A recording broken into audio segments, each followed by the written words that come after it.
When I got up, I felt like I wanted to break into two. Hi everyone, welcome to my YouTube channel. It's the first corner here again, and I'm back with another video. Today I'm going to be talking about my birth experience in Canada. This is my second baby. I've experienced childbirth before. With my first child, I had a C-section. And when I got information, I was told that though you had the C-section initially, you can still have vaginal delivery the second time, which is called the VBAC. I had hopes for that I would just try out something new because the C-section pain is something else. So I told the doctors everything was good until I enrolled at the maternity, and the hospital asked me why I had the C-section the first time. I told them, and they said they needed a breakdown of the C-section I did. That was the first time I knew that there were different types of C-section, the horizontal, the vertical, and how you were being caught inside. We reached out to the private hospital where I gave birth, but we didn't really get information on time. And by the time we got the information, it was not satisfactory enough that they couldn't take the risk of me pushing the baby out myself or even falling into labor to start with. So the exact day that I will be 37 weeks pregnant was the day that was chosen for me to have my C-section. So some weeks before the surgery, it was discovered that I was anemic. I was anemic during my first pregnancy too. I would say even when I'm not pregnant, I'm usually anemic. I don't know why. I was told that I have to get 2 transfusions of iron. And few weeks before I put to bed, I went to the hospital, and each session took around 2 hours because they would transfuse you and still tell you to wait to see that everything is okay for like 30 minutes before you are discharged. So this took place 2 times. A week to the surgery, I was given a list of things that I would come with to the hospital. I was also given some instructions to follow on the day of the C-section. For example, I was told not to rub anything on my body. I was also told not to eat anything once it's 12 a.m. And I was told to take 500 mils of apple juice or cranberry juice, so that would be only what I will have in my stomach before the C-section. So on the day of the surgery, we followed all the right procedures, and my husband and I went to drop off our daughter with one of our brethren in church. It was so emotional for me because this was the first time in a long time that I won't see my daughter for days. When we got there, an IV was set up by the nurses for me. I was so thankful because it was not painful at all. I've had bad experiences with IV, including when I went for my transfusion. When I was admitted, I expressed my concerns to the doctors that in my first C-section, I was given spinal anesthesia quite all right, but it didn't work. I was just telling them, I can feel you cutting me. Eventually, they had to give me full anesthesia, the general one. And I got to miss lots of moments with my daughter. I didn't get to see her for 3 days. I didn't want this to repeat itself. So I expressed my concerns to them. They told me that I shouldn't worry, that there is very low likelihood that I would have to be given the general anesthesia. I was told that peradventure I still was feeling pain by the time I was given the spinal one. They might increase the dosage. And then I was wheeled in to the theater.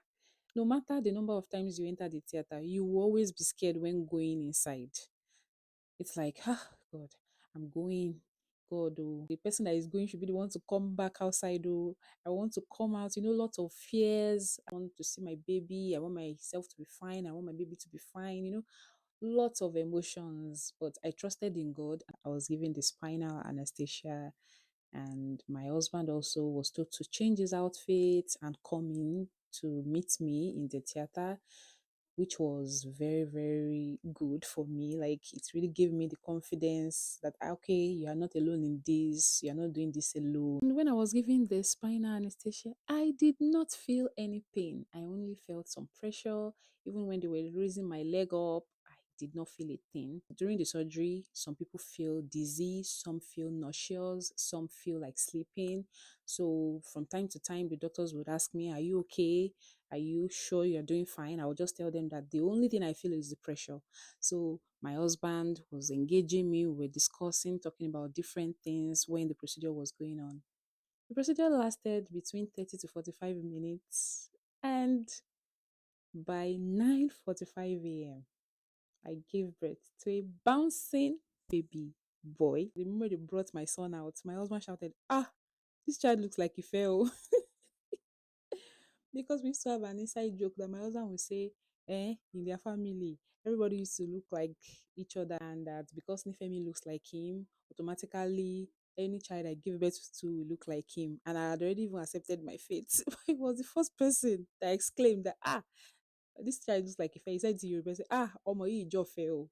You know, it was so emotional. They checked his vitals, wrapped him up, and then handed him over to us. The theater staff, they were so eager to take pictures of us with the baby. I saw a video where when they were bringing him out, I could just feel tears dropping from my eyes. Thank God I get to experience this again because, like I said, it was not my first C-section, but I didn't experience all this with my daughter. After the stitching was done, I was wheeled to a room where they checked to see that I was okay before I was wheeled to my room. And fortunately for me, I was able to get a private room to myself. Normally, the insurance I have allows me to have a semi-private room, but I was fortunate enough. I was placed on the bed. I still couldn't feel anything. A compressor was attached to my leg so that there will be blood flow and prevention of blood clot, I guess. I had like a button on the bed. I was told that if I needed anything from the nurses, I should just press that and they would come and attend to me. And then almost immediately, the nurses asked, "Are you hungry? Do you want to eat?" I was like, "What?" So I can eat.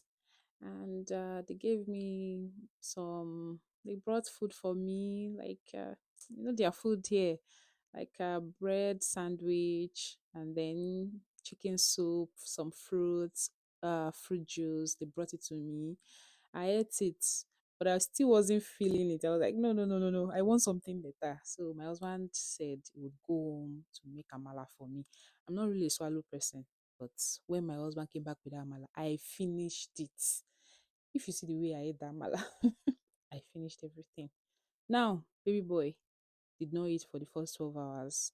I was told that he thought he was still in the womb, so he was just sleeping like a baby that he was. A few hours later, severe itching started. I just was scratching all over my body. It was so bad. They told me I could rub moisturizer, but the itching was so bad. I don't even know how I coped. The hospital has this Medela breast pump that they gave me to use during my stay at the hospital, but it wasn't working well for me. So eventually, I just told them that I would hand express. They gave me the cup and they were using syringe to feed my son when he was hungry. During my stay in the ward, I was given three medications. I was given Tylenol, Advil, and morphine. So I was not giving everything together, but I was taking them at intervals, and they worked well for me. Now, 12 hours after the C-section, I was told that I would have to start learning how to walk by myself. Hmm. When I got up, I felt like I wanted to break into two. But I was like, see, Ife, you cannot spend more than 2 days in this hospital. You are going home. So I had to summon the courage. We walked around for a few minutes and then I went back. And the nurses were there to take me to the washroom, to clean up, to freshen up. I also had to learn how to fart, how to pee again, all those things. Oh, so painful. Thinking about it still gives me the chills. I was still thinking that my daughter would come around to the hospital to check the baby, but because of the pain, I couldn't cope until the day we were going to be discharged. So my husband went to bring her, and it was an emotional experience. She was just like shouting, "My baby brother, my baby brother." She carried him. It was so cute. And they checked everything. Initially, they were saying that my son had like murmurs in his heart, that we should come for repeat tests, probably because he was born at 37 weeks exactly. They felt maybe if he had stayed longer, he might not have those issues. But when we went for our 6 weeks appointment, everything was good. Then on our way home, I was able to walk a little. I feel it was the adrenaline because it was like I was not really feeling the pain until I got back home. Sorry for another day. When we got home from the hospital, drum roll, my husband surprised me. We were still in the garage, and then my husband just gave me a gift package and said, "This is your push present." I opened it, and to my utmost surprise, it was a new iPad with its own keyboard and its pencil. I was wowed and emotional. I had always told him that I wanted an iPad, but I didn't think it was even in the cards at all. So he surprised me. I was like, Baby, you actually surprised me. Thank you, baby. I think that's just a summary of my childbirth experience in Canada. I'll be back with more videos. Thank you for watching. If you have any questions, you can just drop it in the comments and I would answer. I might have omitted something, so you can just drop whatever questions you have in the comments. Thank you for watching. Please don't forget to like, share, and subscribe. God bless you all. See you in my next video. Bye.